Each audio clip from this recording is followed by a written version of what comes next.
الحبهان واحد من أغلى التوابل في العالم. ناس كتير سألت الفيديو اللي فات هل ينفع يتزرع في البيت، وكمان سألوا بيموت مع ناس وبيكمل مع ناس، وإيه نظام الري والتسميد. النهاردة هقول لكم كل حاجة بالتفصيل من أول الزراعة لحد الرعاية والتسميد. أول حاجة هجاوبك على السؤال الأول، واللي هو هل ينفع يتزرع الحبهان في البيت؟ أيوة ينفع، بس لازم تفهم حاجة مهمة.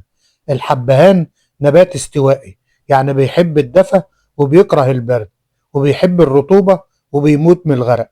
لو وفرت له الظروف دي هيعيش معاك ويديك أعلى إنتاج، ولو ما وفرتهاش للحبهان هيتعب معاك مهما صرفت عليه. تاني حاجة طريقة الزراعة الصح. لو هتزرعه في قصيص يكون قصيص كبير وعميق من 30 ل 40 سم عمق، وطبعا يكون فيه فتحات صرف أساسية. أما لو هتزرعه في تربة تبقى خليط 40% كومبوست، 40% بتموس، 20% رمل مغسول، و10% بيرلايت أو فيرموكلايت. التربة الخفيفة بالنسبة للحبهان جذور صحية. الزراعة إما تكون من شتلة جاهزة، ودي أفضل وأضمن حاجة، أو تقسيم خلفة من نبات كبير، ودفن الشتلة يكون مش عميق، يكون سطحي.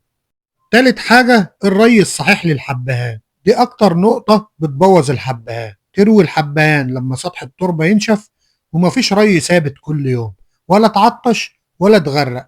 في الصيف مرتين أو 3 في الأسبوع، وفي الشتاء مرة كل 7 إلى 10 أيام. لو لقيت ورق مصفر أو دبلان راجع الري فورا. رابع حاجة الإضاءة والمكان. الحبهان محتاج ضوء قوي غير مباشر، ياخد شمس الصبح الخفيفة تمام، لكن شمس الظهر المباشرة بلاش. خامس حاجة درجة الحرارة والرطوبة المطلوبة لنبات الحبهان. بيحتاج درجة حرارة من 30 درجة ل 18 درجة، أقل من 12 درجة خطر على النبات. الصقيع بيموت الحبهان. بيحتاج دايما رطوبة، يعني بيحتاج رذاذ مية على الورق بس ما تغرقش الجذور. سادس حاجة التسميد الكامل للحبهان. بعد الزراعة بشهر نديله هيوميك أسيد مرة كل 15 يوم، وعلشان النمو الخضري نديله سماد متوازن NPK 20 مرة كل 3 أسابيع، وعلشان تقوية الجذور نديله فوسفور وبوتاسيوم مرة كل شهر. أما بالنسبة للتسميد العضوي نضيف شاي كومبوست أو كومبوست سائل مرة كل شهر.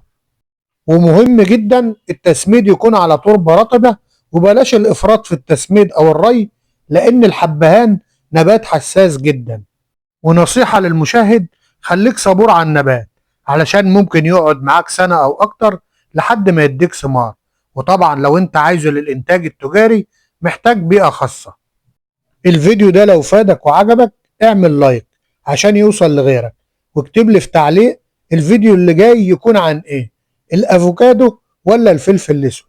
اكتر اجابة في التعليقات هي اللي هنبدأ بيها الفيديو اللي جاي.